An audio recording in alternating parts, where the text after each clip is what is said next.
Pues vamos ya con esta sección del Pozo de Eratosthenes. Hoy vamos a hablar de soviéticos. Ahí es nada. Y no quiero hacer spoiler del tema, pero va a estar muy interesante. Con Antonio, como siempre. Hola, Antonio. Hola, muy buenas. Bueno, ¿de qué nos va a hablar? Bueno, pues para el tema de esta semana, pues nos tenemos que ir a prácticamente ya 80 años en el pasado, Hala. que no sabes qué ocurrió hace, pues eso, 80 años, un 9 de No. octubre de 1941, pues que Franklin Delano Roosevelt, presidente de Estados Unidos, Ujú. aprobó el desarrollo de la bomba atómica, lo que luego se Oh, conoció como Proyecto Manhattan. sí.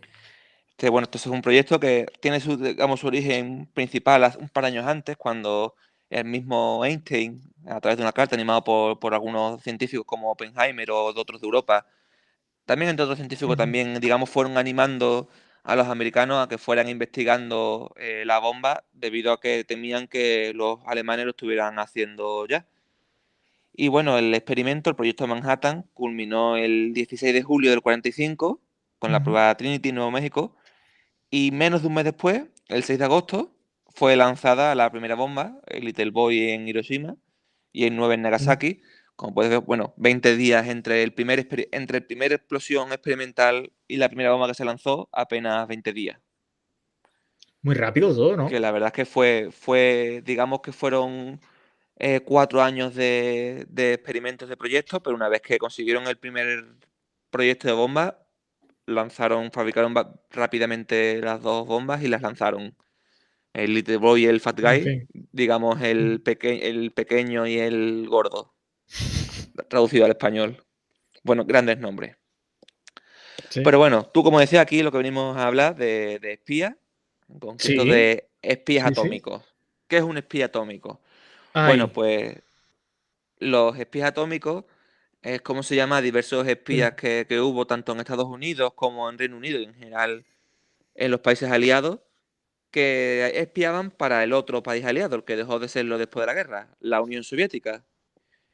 Y aquí, Mm. de hecho, tenemos una mezcla bastante peculiar, a diferencia de otros espías que a lo mejor eran personas convencidas, que habían, digamos, forzado de alguna forma para que se convirtieran en espías. En este caso, pues había un gran número importante de personas que se dedicaban a esto, por un lado, por una parte ideológica, digamos, por su condición de comunista o de sus simpatías hacia el comunismo, decidían pasarle información. También hubo muchos que, digamos, lo hicieron de una perspectiva, digamos, para igualar la situación, ¿no? Pensaban que era importante evitar que hubiera un monopolio en cuanto a la energía nuclear, que no era bueno que un país tuviera todo el acceso a esa tecnología y, por tanto, filtraron a la Unión Soviética después de la Segunda Guerra Mundial para que, por lo menos, al haber un modelo bipolar, no hubiera un uso de esta tecnología, ¿no? Y lo cierto es que en general Sí. pues, había también mucho interés en los científicos en hablar de este tema porque al fin y al cabo, bueno, ¿qué más le gusta a un científico que exponer ante la comunidad científica sus avances, ¿no? Sí, claro. Eso en todas las profesiones. Claro.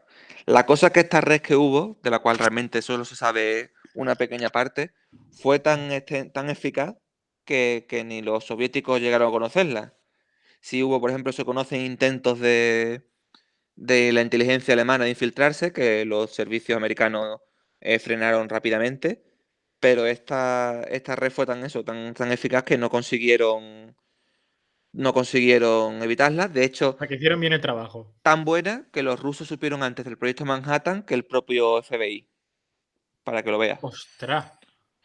Y bueno, lo cierto es que la consecuencia de esto es que en el 49, apenas 4 años después de las primeras bombas americanas, es cuando explota la primera bomba soviética, el primer experimento soviético, apenas 4 años. Y entre media, que es cuando aquí nos vemos a la mandanga buena, tenemos en el año 45, en el 46, que es cuando Estados Ay, Unidos... porque he perdido la conexión. A ver, perdona, ¿me escuchas? ¿Hola? Sí, ahora te escucho. Vale. Sí, sí, te escucho, te escucho. ¿Cuándo me has perdido? La última frase. O sea, lo de que detonaron en el 49 lo has escuchado, ¿no? Sí. Vale. Pues eso, y entre medias, pues en torno al año 46, Estados Unidos descubrieron pues estos cables de comunicaciones entre estos espías de la Unión Soviética y es cuando ya pues empezaron a a investigar y a identificar. Muchos no se han identificado, pero es que incluso hasta los años 80 y 90, ya con la caída de la Unión Soviética, siguieron siendo nombres. De hecho, se hicieron con muchos nombres al abrirse archivos de la Unión Soviética.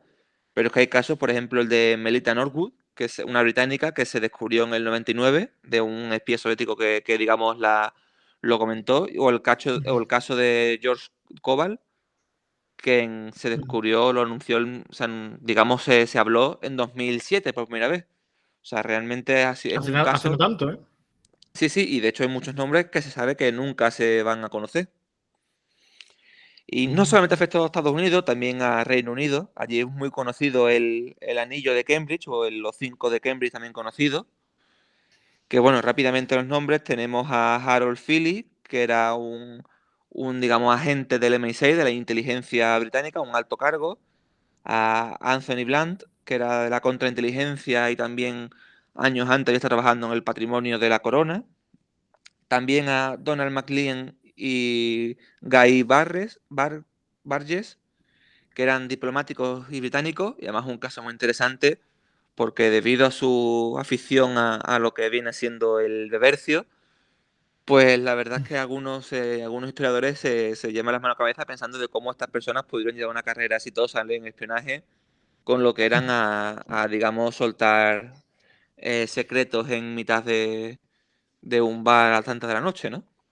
Y también, bueno, el quinto, ¿no? Que se podría ser probablemente el quinto de este círculo de antiguos alumnos de la Universidad de Cambridge que fueron reclutados en los años 30, sería John Cairncross, que era un funcionario de inteligencia y que fue el que filtró sobre todo las investigaciones nucleares por parte del gobierno británico. Y lo cierto es que estos fueron pues muchas de esas investigaciones que se hicieron de reclutar a personas que tenían, digamos, ciertos lazos con los partidos comunistas o que tenían, digamos, ciertas simpatías o que básicamente pues eran fácilmente atraíbles a esta situación. Pero aquí lo bueno, lo que estamos hablando es el proyecto Manhattan, el proyecto que sacó la bomba nuclear. Y aquí el nombre que más conocido, uno de los nombres que más conocidos se hablan en este caso es el de Klaus Fuchs, que bueno, fue un físico bastante notable, nacido en alemán, pero que cuando el ascenso de los nazis huyó al Reino Unido y que trabajó precisamente tanto en el proyecto Manhattan como después en el proyecto británico. Y Ujú. bueno, fue un miembro, de hecho fue extraño que no se supiera más de él, porque de hecho fue en su juventud miembro del Partido Comunista y al Sí. final pues la acabaron pillando, le condenaron a 30 años no, perdón, a 15 años de lo que cumplió 9 en la cárcel y acabó en la República de Alemania del Este, en la RDA, en la que murió en el 88 a las puertas de la caída del muro. Otro, porque de hecho hubo ¿Pero hasta tres. murió en la cárcel? No, no, o sea, estuvo unos años en la cárcel, desde Ujú. el Vale, vale, vale. 50 al 59, si no me equivoco. Después huyó en el Ah, vale, 60 vale, a vale, vale. Alemania del Este, en la que murió en el 88, a las puertas ya de Vale, la caída vale. del muro. Este fue, digamos, una de las tres patas, porque hubo, digamos, como tres células independientes. Digo células, además, que sé que te gustó el otro día cuando lo mencionó Ángela. Una de las tres células independientes que no se conocían entre ellas, eran varias personas que trabajaban, digamos, de forma independiente. La segunda, y quizá también la más importante, la de Theodor Hall, que trabajó en Ujú, concreto en el diseño de la bomba de Nagasaki, y de hecho, curiosamente, ujú. esta primera bomba de la Unión Soviética tenía el mismo diseño que la bomba de Nagasaki, la sacó de él. Que digamos fue una persona que en el año 44, viendo los avances que se estaban haciendo, pues decidió en cierta manera igualar la situación, como decíamos antes, me decía, esta tecnología no la puede tener un solo país, hay que enviársela a la Unión Soviética. Lo curioso es que nunca le pillaron a algunos de sus subordinados, de las personas a las que pasaba la información, pero nunca a él. Y que años después, cuando ya se conoció esto, dijo básicamente que no fue el único científico que tenía esa visión de compartir la información con los soviéticos como algo necesario. De hecho, algunos de los que portaron estos secretos de Hall, de Theodore Hall, fueron el matrimonio Lona y Morris Cohen, que era un matrimonio miembro del Partido Comunista, y que tienen esta curiosa anécdota en la que Lona Cohen consiguió Sí. transportar estos documentos A ver. secretos en mitad de una investigación Pues básicamente es un momento en el que los servicios secretos estadounidenses sabían que estaban ocurriendo cosas y estaban completamente poniendo todo manga por hombro Ya buscando sospechaban. documentos filtrando. Claro, ¿cómo consiguieron sacar esos documentos? Pues en un paquete de pañuelos. Los metió en un paquete de estos de pañuelos de papel, Ostras. estas cajitas típicas de película de Sí, cartón, sí, sí, sí. por dentro los Te la recomiendo, yo papeles, tengo aquí uno. Tengo aquí uno. pues Sí. exactamente. Y se hizo Oh, pasar por una guay. olvidadiza señora que se había olvidado unas cosas y consiguió engañar a todos los miembros de seguridad. Hombre, la caja es grande. O sea, yo tengo aquí una caja en mi mano. La caja es grande, pero yo no sé si aquí tantos documentos caben, ¿eh? Bueno, ya como empecemos a tirar de microfilm y de otro tipo de elementos, te digo yo que cabe mucho. Y bueno, este matrimonio ¿No? se fueron después de la guerra a la Unión Soviética, aunque volvieron en los 60 reconvertidos en una especie de espías en Reino Unido, viviendo con una identidad falsa, hasta que los volvieron a pillar. También está el caso de Harry Gold, que fue un Uh, químico que delató mm, a varios, y en concreto a otras de las células, que además también es muy conocida por digamos, las consecuencias que tuvo. Por un lado tenemos el doble matrimonio de Julius y Ethel Rosberg, y también el de David Greenglass con su mujer. Ethel Rosberg, su hermano David Greenglass. O sea, era, digamos, un matrimonio con el hermano de ella, que eran miembros del Partido Comunista y que, digamos, pues fueron parte muy importante de esta filtración de documentos. El caso de David Greenglass, su mujer, digamos, ya que no tenía cargos contra ella cuando los pillaron, pues decidieron que ella, se entiende que fue, digamos, una decisión que tomaron. Ella delató a su marido, aportó gran número de documentos y de confesiones, ya que no había cargos contra ella, para evitar, digamos, ir a la cárcel. Él, de hecho, fue nada más que 15 años. Peor fue el caso de Julius y Ethel Ronsberg, como decía, miembros notables de círculos comunistas, que se negaron a declarar y que, a pesar de la presión internacional, incluso el Papa de aquel momento, el 19 de junio del sí. 53 fueron ejecutados por el gobierno americano por la silla eléctrica. Y digo a pesar de la tensión, de Mm, hecho el mismo presidente Eisenhower, que en ese momento había entrado pocos años antes después de Roosevelt, a su hijo le llegó a decir una frase que era que si perdonaba a Ethel Rosberg con la excusa de tener sus dos hijos pequeños, bueno, entonces los soviéticos los estaban animando a reclutar a las mujeres americanas para convertirse en espías, ¿no? Si mostraba esa especie de compasión hacia sí. una madre de familia. Fue de hecho un caso bastante extraño, porque fue los dos únicos ejecutados por estos espionaje nuclear, este espionaje atómico. Ujú.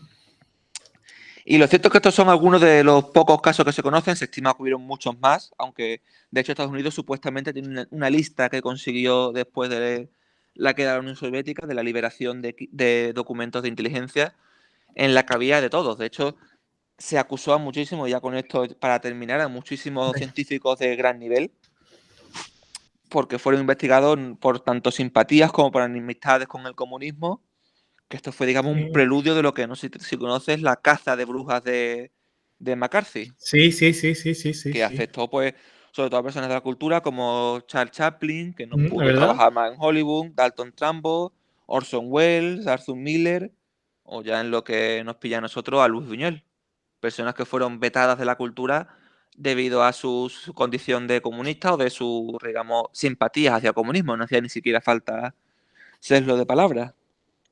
Lo cierto es que los científicos tuvieron incluso más crudo, y es que el mismo director del proyecto Manhattan, que era Oppenheimer, pues fue investigado varias veces debido a ser miembro de varios grupos comunistas años antes de este proyecto, y que acabó en una, digamos, una investigaciones sobre él, unas oídas a sus relatos, digamos, que acabaron con Mm. él, que aunque no se encontró nada, lo acabaron, digamos, no voy a trabajar nunca más con Estados Unidos, le cortaron cualquier tipo de proyecto. También el caso de Linus Pauling, que en el último momento no quiso participar en el proyecto, pero que también fue investigado por posible comunista. El caso de Enrico Fermi, que aquí, por cierto, inciso, para el que le esté gustando este tema, Venga. el canal de Quantum Fracture de José Luis Crespo tiene un vídeo muy interesante sobre uno de sus discípulos, Bruno Pontecorvo, que este sí que es una historia de espías a lo loco. Incluso, bueno, ya también el mismo Einstein, que aunque no participó en el proyecto científico, fue investigado, pero sobre todo porque el romance que tuvo con la rusa Margarita Kovenkova, de la que se decía que fue una espía de la KGB, y con la que estuvo casi 10 años, desde aproximadamente la época de la muerte de su segunda esposa hasta el 45, una amistad de amor en la que ella incluso le animó a escribir y a, digamos, mantener unas cartas con las sociedades culturales de la Unión Soviética, pero lo cierto es que fue, digamos, algo completamente sobredimensionado debido a que no participaba nada, ¿no? De hecho, el FBI tenía un perfil de, digamos, el expediente de Einstein tenía más de 1500 páginas, para que nos entendamos el férreo seguimiento que tenían del científico, del brillante científico. Y desde luego, pues, Tremendo.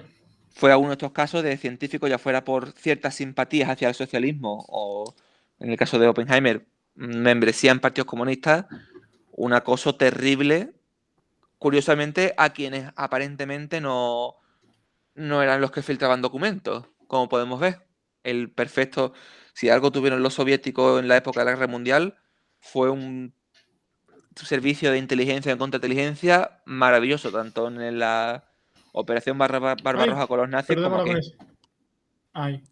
Sí, bueno, como decía, que si algo tuvo bueno la Unión Soviética en la época de la guerra, fue sus servicios de inteligencia y de contrainteligencia. Ujú. Muy bien. Pues esto parece una historia de ciencia ficción casi, ¿eh? Sí, sí. Hombre, imagínate tú, proyecto más de primer nivel de seguridad que el proyecto Manhattan, el de la bomba nuclear. Sí, sí, sí, sí. Tremendo. Yo me he quedado atónito. Ujú, ujú.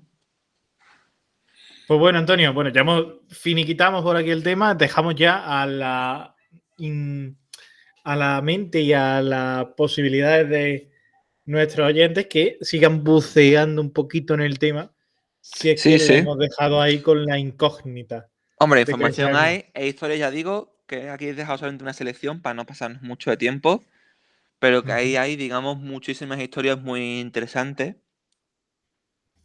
que la verdad es que merecen la pena que le interese rebuscar un poquillo. Pues sí, la verdad es que sí. Yo me he quedado con lo de la. Yo siempre me quedo con lo más tonto. Me he quedado con lo de la caja de pañuelos.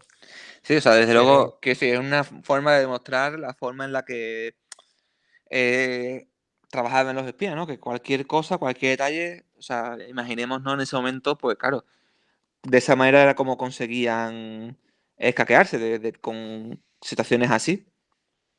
Que además eso fue una cuestión, según se ve en los documentos, poco menos que improvisada sobre la marcha. Y bueno, pues antes de sí. marcharnos, perdona, Carlos, que Venga, quería decir unas palabras con tu va, va. permiso. Bueno, o incluso sin Sí, él, claro. que para algo edito yo el programa. Venga, ya está. Pero venga, ya que me das tu permiso, que quería rápidamente romper una pared y hablar a ti, espectador, Sí. que si hay alguna leyenda que no te deja dormir por las noches, no sé, por ejemplo, quieres saber qué pasó con aquello de Ricky Martin, el perro y la mermelada, o ¡Ay, has qué visto maravilla! en Twitter tantas citas de Churchill que ya no sabes distinguir la realidad de la ficción, pues bueno, que sepas que puedes escribir este programa, que en los comentarios de tanto YouTube o en iVoox o donde sea, en nuestras redes sociales, donde tú quieras, nos puedes escribir, Sí. proponernos algunos de estos temas que el equipo de investigación de Jaque Mate descubrirá la verdad. El equipo de investigación de Jaque Mate es él en pijama con una cerveza a su lado y conexión a internet, ¿vale? Bueno, cerveza no, hombre, con un colacao que me tienes aquí de, vamos, alcohólico. Hombre, es que una cerveza queda más profesional. Una cerveza Bueno, queda más. el equipo de investigación. Venga. Pues sí, hombre, claro, claro. Si queréis que os contemos algo, si queréis que profundicemos en alguna materia, pues Hombre, claro, nosotros encantados. siempre estamos abiertos a propuestas de todo tipo. Bueno, de todo tipo tampoco, pero. eh, pero bueno, que sí, que podéis escribirnos.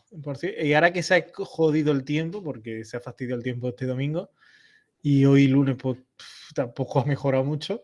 Eh, Sí, la verdad es que esta pues, semana, tanto el domingo como el lunes, fueron días bastante feotes.